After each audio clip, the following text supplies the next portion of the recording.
అందరికీ నమస్తే. Welcome to signal TV. నేను వందన. ఈరోజు సోమాజిగూడ ప్రెస్ క్లబ్లో డిఎస్సి నిరుద్యోగులంతా ప్రెస్ మీట్ పెట్టారు. ఈ ప్రెస్ మీట్ వెనుక కారణాలు ఏంటి వాళ్ళ మాటలో మనం తెలుసుకుందాం. మొన్న టెట్ ఎగ్జామ్ పెట్టారు, అంటే డిఎస్సి కోసమే పెట్టినట్టున్నారు. మరి ఇప్పటివరకు డిఎస్సి నోటిఫికేషన్ రాలేదా? మరి వీళ్ళు అధికారంలో వచ్చిన మొదటి సంవత్సరంలోనే వాళ్ళు బీఆర్ఎస్ పార్టీ వాళ్ళు ఇచ్చినటువంటి నోటిఫికేషన్లో కొన్ని కొన్ని పోస్టులు యాడ్ చేసి వీళ్ళు ఆ నోటిఫికేషన్ మొత్తం వాళ్ళు కంప్లీట్ అయినాక ఎమ్మటే నోటిఫికేషన్ ఇస్తామని ఆ రోజు అబద్ధం చెప్పినారు ఈ డిఎస్సి అభ్యర్థులకు. ఆ రోజు కనీసం 3 నెలలు సమయం ఇవ్వండి, మాకు డిఎస్సి ఎగ్జామ్ రాక పెద్ద నోటిఫికేషన్ వచ్చింది, మేము చదువుకుంటామంటే కూడా ఆ రోజు సమయం ఇవ్వకుండా ఈ యొక్క డిఎస్సి అభ్యర్థులని ఆ రోజు మోసం చేసి మీకు ఇది అయిపోయిన 3 నెలలనే మరో కొత్త నోటిఫికేషన్ ఇస్తా అని మోసం చేసి ఆ యొక్క నోటిఫికేషన్ని గాబరాగా దాన్ని ఎగ్జామ్ పెట్టి పాపం చాలామంది సరిగా ప్రిపేర్ అవ్వకుండా వచ్చినాక నువ్వు వచ్చిన 3 నెలలు అయిపోయిన 3 నెలలనే నువ్వు నోటిఫికేషన్ ఇస్తాం, 6,000 డిఎస్సి పోస్టులు ఖాళీగా ఉన్నాయి అన్నావు కదా. అప్పుడు మరి ఇప్పటిదాకా 6 నెలలు కాలేదా? దాదాపు 2.5 సంవత్సరాలు అవుతున్నది. ఎక్కడ నిద్రపోతున్నారా? ప్రభుత్వము ఇంటెలిజెన్స్ వ్యవస్థ నిద్రపోతున్నదా? అసలుకి వాళ్ళకు ఉన్నటువంటి వ్యవస్థలన్నీ ఏం పనిచేయటం లేదా? పాపం వాళ్ళు నేను గ్రూప్స్ ఆస్పిరెంట్గా వీళ్ళకి వచ్చి సపోర్ట్గా నేను మాట్లాడుతున్నాను. ఈరోజు మీరు 2 లక్షల ఉద్యోగాలు అన్నారు, మెగా డిఎస్ అన్నారు, దగా చేసిరు పాపం డిఎస్సి వాళ్ళని. వాళ్ళు మొరో మొత్తుకుంటున్నారు, ప్రెస్ మీట్లు పెడుతున్నారు. మీకు కళ్ళలో ఒప్పిస్తలేవా? మీకు ఏ ట్రీట్మెంట్ ఇవ్వాలి? అందరికీ అన్ని రకాల ట్రీట్మెంట్లు ఇస్తున్నారు కదా. మీరు నిరుద్యోగులను జాబ్స్ అడిగితే ఎంట్రీని తాగి చచ్చిపోండి, నాకు సంబంధం లేదు అని అంటున్నారు. మరి దీనిపై ఏం చెప్తారు? ఇప్పుడు నిజంగా ఏంటంటే మేము తప్పు చేసినాం. ఏంటంటే వీళ్ళని తీసుకొచ్చి గద్దె పైన కూర్చోబెట్టి తప్పు చేసినాము, అందుకని ఎంట్రీని తగ్గి చచ్చిపోంటారు. మాకేం బాధ. ఇంకా ఇప్పుడు మీరు వేయకపోతే ఏదో ఒక పని చేస్తాం. మీరు ఎంట్రీని తాగి సావండి, మామూలు ఎందుకు అంటున్నారు?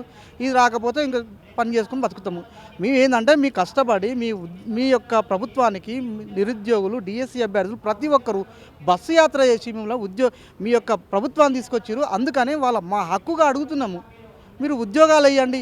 2 లక్షల ఉద్యోగాలు వేసింటే వాళ్ళు వేసిన నోటిఫికేషన్లు ఫిల్ చేసి వీళ్ళు 2 లక్షల ఉద్యోగాలు మేము 70,000 ఉద్యోగాలు ఇచ్చిన 80,000 ఉద్యోగాలు ఇచ్చినట్టు మాట్లాడతారు. మీకు నిజంగా నిజాయితీ ఉంటే మీరు నిజంగా మీరు కనుక నెక్స్ట్ ఎలక్షన్లో మీరు అధికారంలో రావాలన్నా లేకపోతే నెక్స్ట్ ఎలక్షన్లో గెలవాలన్నా నిరుద్యోగులను విస్మరిస్తే మాత్రం మీకు తగిన శాస్త్రి చేస్తారు. నిరుద్యోగులు మిమ్మల్ని బట్టలు చింపి కొడతారు. మా దగ్గర నిధులు లేవు అని అంటున్నారు కదా, మరి దీనిపై ఏం చెప్తారు? తెలంగాణ రాష్ట్రం ఒకప్పుడు సిరి సంపదలో వెలుగొందినటువంటి రాష్ట్రం. ఇప్పుడు డబ్బులు లేవు అని అంటే ఒక కుటుంబాన్ని నడపడానికి ఒక తండ్రి అప్పు చేయొచ్చు, లేకపోతే ఒక కుటుంబాన్ని నడిపేటువంటి బాధ్యతతో చచ్చిపోం కదండి. ఇంట్లో అన్నం లేకపోతే వండుకొని తినకుండా రోడ్ల మీద పడి చనిపోయేటువంటి అవకాశం లేదు కదా. అట్లనే రేవంత్ రెడ్డి గారు ఒక బాధ్యతాయుతంగా నేను ముఖ్యమంత్రి అవుతా అని ఒక ముందడుగు వేసినప్పుడు వీటన్నింటినీ కూడా ఎదుర్కోవాల్సినటువంటి సందర్భం వస్తుంది. ఎన్నో సవాళ్ళతో కూడుకొని ముందుకు పోవాల్సినటువంటి అంశం ఉంటుంది. సో పైసలు లేవని చెప్పి పిల్లల్ని పస్తు పెట్టేటువంటి ఆలోచన మీకు ఉంటుందని అయితే మేము అనుకోవట్లేదు. నిరుద్యోగులను ఎండ్రిని తాగి చచ్చిపోండి, మాకేం సంబంధం లేదు అంటున్నారు కదా, మరి దీనిపై ఆయన ఏమన్నాడంటే ఎండ్రిని దాగి చచ్చిపోండి అనేటువంటి పదాన్ని నేను ఖండిస్తున్నా. మరి ఆయన ఏ విధంగా అన్నాడో, అది ఏ కోణంలో అన్నాడో అనేది మేధావులైనటువంటి వాళ్ళు 360 డిగ్రీస్లో ఆలోచించాల్సినటువంటి అంశం ఉంది. ఆయన ఏమన్నాడంటే రాజకీయ ఆకాంక్షల కోసం పనిచేస్తున్నటువంటి వాళ్ళు కొంతమంది ఉన్నారు, మా దరిద్రం అదే, ఈ నిరుద్యోగులలో ఉన్నటువంటి దరిద్రం దానివల్లనే ఇలాంటి మాటలు పడాల్సి వస్తుంది. సో వాళ్ళని అన్నాడా, నిజమైన నిరుద్యోగులను అన్నాడా అనేది వాళ్ళ ఎక్స్ప్లెనేషన్ అది. సో మేము ఆయన ఎన్నన్నా కూడా ఇప్పుడు ఒక పిల్లలు ఏం చేస్తారండి, తల్లిదండ్రుల దగ్గర మాకు ఇది కావాలని బరాబర్ కొట్లాడతాం, మాది జెన్యున్గా ఉంది కాబట్టి. ఆయన ఎంట్రీని ఎవరిని తాగమన్నాడా, మమ్మల్ని తాగమని రేపు బాధపడేది అతనే కదా, రేపు రియలైజ్ అయ్యేది కూడా వాళ్ళే కదా. సో అర్థం చేసుకునేటువంటి పరిపక్వత వాళ్ళకు ఉన్నదని ఇంకా మేము నమ్ముతా ఉన్నాం. అనే చెప్పండి, నిరుద్యోగులకి ఏ విధంగా అన్యాయం జరుగుతుంది? ఈ కాంగ్రెస్ గవర్నమెంట్ వచ్చిన తర్వాత సంవత్సరంలోనే 2 లక్షల ఉద్యోగాలు ఇస్తామని చెప్పారు. కానీ రేవంత్ రెడ్డి చెప్పిన మాట మీద నిలబడడు అని చెప్పేసి మేము ఫస్టే చెప్పినాము. ఆయన 2 లక్షల ఉద్యోగాలు ఇచ్చే చిత్తశుద్ధి అనేది రేవంత్ రెడ్డికి లేదు. ఉంటే వాళ్ళ మనవనికి పూరి లేచేంత సమయము రేవంత్ రెడ్డికి ఉన్నప్పుడు కానీ వచ్చిన పల్లెటూరు నుంచి వచ్చిన పిల్లలు, నేను నల్లమల పుల్లి, నేను ఒక రైతు కుటుంబం నుంచి వచ్చిన అని చెప్పుకుంటున్న రేవంత్ రెడ్డి గారు మళ్ళీ ఇదే రైతు పిల్లలు ఈరోజు వచ్చి తిండి తిప్పలు లేకుండా దిల్సుఖ్ నగర్ రోడ్ల మీద తిరుగుతుంటే ఒక్క ఖాళీ సమయంలో 1 గంట సేపు పిలిపించుకొని ఇన్ని ఖాళీలు ఉన్నాయి, ఇప్పుడు ఇస్తాము, ఇప్పుడు టెట్ రాయండి, ఇప్పుడు డిఎస్ చేస్తామని చెప్పేసి ఎందుకు చెప్పలేకపోతున్నాడు అంటే నిరుద్యోగుల ఓట్లు కావాలి, నిరుద్యోగులతో ఓట్లతో మీకు సీట్లు కావాలి, మీ ప్రభుత్వం యొక్క గద్దెనెక్క గట్టెక్కాలి, మీరు సంపాదించుకోవాలి, మీరు యొక్క కాంట్రాక్టులు అన్ని సెటిల్మెంట్లు దందాలు చేసుకోవడానికి మీకు టైం ఉంటుంది. మీ ఫ్యామిలీకి మీకు పూరీలు వేసుకోండి, బజ్జీలు వేసుకోండి, ఏమైనా వేసుకోండి, కానీ ఈ తెలంగాణ నిరుద్యోగుల పక్షాన మీరు నిలబడకపోవడం అనేది అత్యంత దారుణమైన విషయము. రేవంత్ రెడ్డి మీరు గుర్తుపెట్టుకోండి, ఖచ్చితంగా రాబోయే రోజుల్లో డిఎస్సి కానీ, గ్రూప్స్ కానీ, జేఎల్ కానీ ఏ ఒక్క నోటిఫికేషన్ కూడా సాక్షాత్తు అసెంబ్లీలో ప్రవేశపెట్టిండు. జాబ్ క్యాలెండర్ అని చెప్పినావు, దేవాలయం లాంటి అసెంబ్లీలో పెట్టిన దానికి కూడా నీకు దిక్కు లేదు అని అంటే, నువ్వు నా మాటే శాసనం అన్నప్పుడు, శాసనసభలో పాస్ అయిన బిల్లుకే గతి లేనప్పుడు నీ మాటను ఎట్లా నమ్మాలి తెలంగాణ ప్రజలు అని చెప్పేసి తెలంగాణ నిరుద్యోగుల తరపు నుంచి మేము డిమాండ్ చేస్తున్నాం. నిరుద్యోగులకు నోటిఫికేషన్ లేకపోతే కేసీఆర్ ఈరోజు ఏ రకంగా అయితే ఫామ్ హౌస్లో పడి ఉన్నాడో రేపు కూడా నీకు జూబ్లీస్ ప్యాలెస్ దిక్కే అవుతుంది నీకు అని చెప్తున్నా. కేసీఆర్ కన్నా అంతో ఎంతో ప్రజా ఆదరణ వస్తుంది ఈ రోజుల్లో, కానీ నీకు అది కూడా రాదు అని మేము తెలియజేస్తున్నాము. ఏ రకంగా అయితే రిటైర్డ్ ఎంప్లాయీస్ని కూడా తీసేయమని చెప్పేసి పదే పదే చెప్పినాము. మేము నిరుద్యోగులం, అంతా నిరుద్యోగులమే.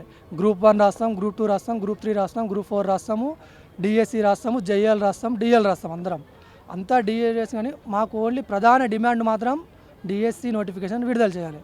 దాదాపు తెలంగాణ గవర్నమెంట్ వచ్చినప్పటి నుంచి దాదాపు ఒక 19 వరకు టీచర్ ఫిల్అప్ చేసిన అంతే. తెలంగాణ వచ్చినప్పటి నుండి, తెలంగాణ వచ్చి ఇప్పటికి 12.5 సంవత్సరాలు అవుతుంది. ఆ 12.5 సంవత్సరాల్లో దాదాపు 19,000 టీచర్లు మాత్రమే పూర్తి చేయడం చాలా దారుణం. దాదాపు 35,000 నుండి 40,000 మంది ఫిల్అప్ చేయాలి టీచర్లు. దాదాపు 19,000 మంది టీచర్లు వెళ్తే దాదాపు ఇంకో 20,000 మంది టీచర్లు ఫిల్అప్ చేయాల్సి ఉంటుంది.